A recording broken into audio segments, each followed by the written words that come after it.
Today, I want to pause and check in with you. It occurred to me recently that I've been leaning into the energetic gifts of the wonderful plants around me so much that I have neglected the very real physical gifts of these same plants. And while the focus of this podcast is on the energetic and spiritual gifts and messages of the plants, the time seems right to address everyone's favorite topic: balance. You've heard me mention before the idea of holding two truths. Isn't it interesting how often we need reminding? How comfortable it is to see life through the lens of the binary. I would love to tell you that I am so spiritually evolved that I've mastered the understanding of the multidimensional nature of life. But then I would be a liar. And if by chance you happen to be like me, that is human, you might benefit from the same reminders I have been needing lately. We are humans, living in physical bodies that benefit from physical support. These bodies also greatly benefit from energetic and spiritual support. We must remember that this is not an either-or situation. It is both and. How lucky, then, are we that these plants we have co-evolved with embody this both and. What I mean is, the plantain is ready to help relieve the sting of a bug bite while also offering a balm to the spirit. Plantain doesn't need to offer one gift at a time. Like, hold please, I'm working on this mosquito bite, so you're going to have to wait a minute before I can help you feel supported and protected energetically. No. In fact, if we really dig in, it's hard to see where the physical support ends and the energetic support begins. But that's when we dig in. When we go about our everyday lives, we can be pulled up to the surface, so to speak, and get tunnel vision. I know for me, at times it feels like I have to switch gears to fully immerse myself in the physical, and then to switch back to focus on the energetic.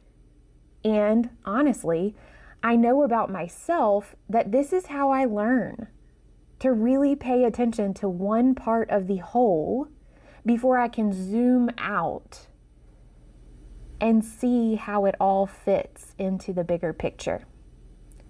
So yes, while we are learning, it can be helpful to separate the physical benefits of a plant, its herbal actions, its affinities for different constitutions, and on and on.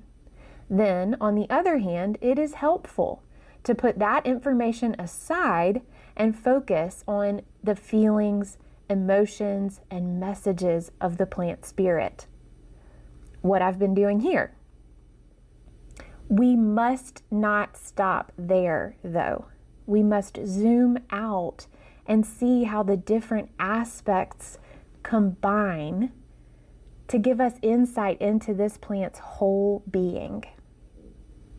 Okay, Jessica, as usual, you're going way deep. I just want to know what this plant is good for. And that is okay, but hear me out. When someone approaches you wanting something from you, like, hey, I heard you're good at taxes, help me with mine. Or, hey, don't you make art? Make some for me. How does that make you feel? Isn't it true that the ones in our lives who take the time to get to know us fully get more of us? We gladly offer more of our true self to those who are receptive to all of it? This is not a human thing. This is a relationship thing.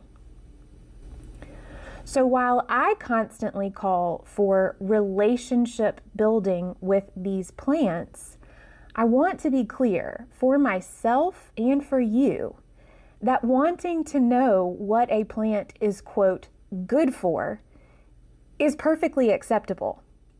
And that can be the beginning of the conversation, the beginning of the relationship. I recently had the pleasure of spending time with an herbalist I admire, Joanna Mann of Walden Farms. She led a beautiful herb walk at her farm.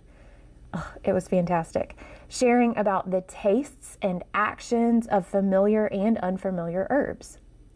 It reminded me that I've been so focused on messages and energetics that I haven't been holding the full reality of many of these plants I work with.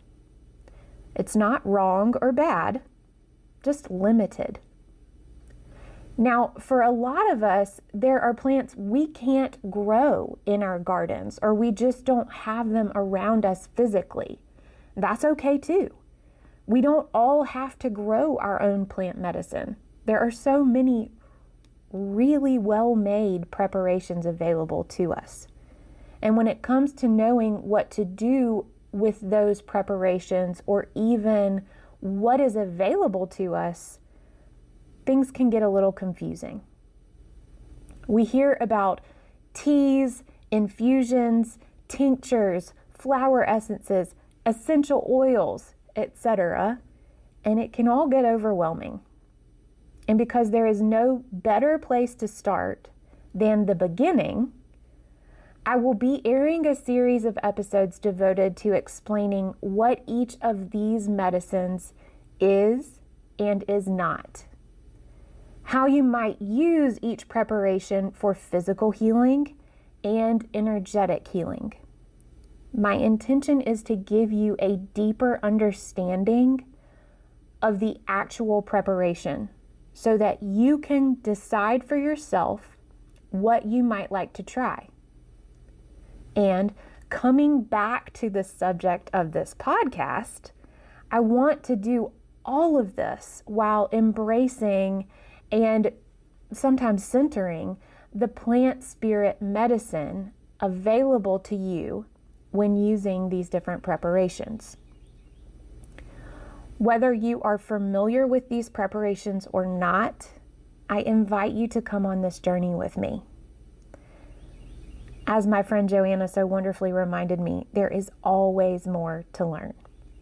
So in the next weeks, the episodes that will appear are going to address each type of preparation and help you understand exactly how it's made, the process that entails, and how you might work with that preparation.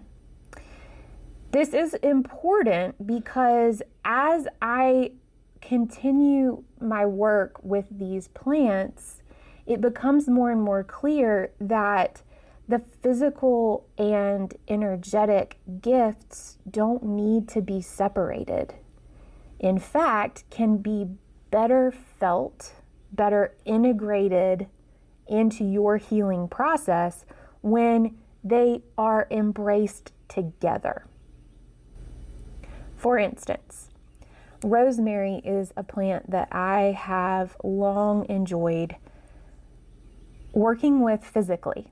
As a hairstylist when I was many moons ago, it was a plant that came to me and offered so much support for my clients who were dealing with hair loss and thinning hair. And then as I got into plant medicine even more, the benefits that rosemary offers for cognitive function and stimulation became more and more clear. And now, at this point in my life, working with the message and the spirit medicine of rosemary has brought all of that to an even more potent level in my work. And yet, it's almost as if the plant spirit message that rosemary offers really doesn't want to stand alone, right? This is a physical medicine, and especially for me, that I have come to know and love and really connect with.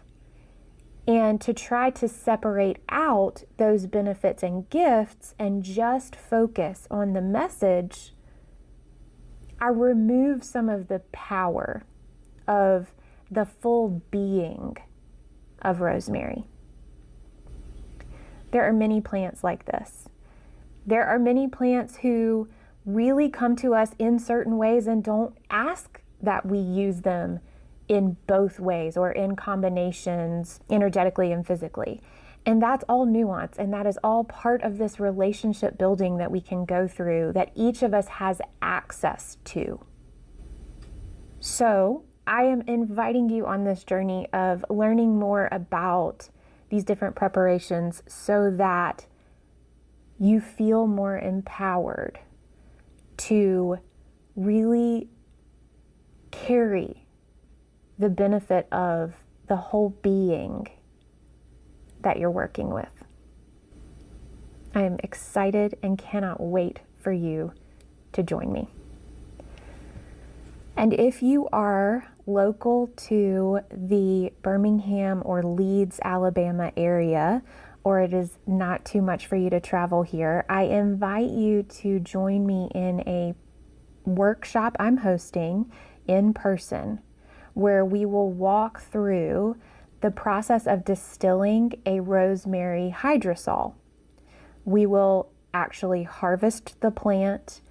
We will go through the whole distillation together, and each participant will receive a hydrosol, which we will then connect in with energetically in meditation together, so that we can really understand how to embody the benefits that rosemary offers us, physical and energetic and spiritual and just pure yummy juiciness. So if you're interested, this event is happening on October 16th, 2022. You can sign up to attend on the Resourced Apothecary website that I will link in the description of this episode.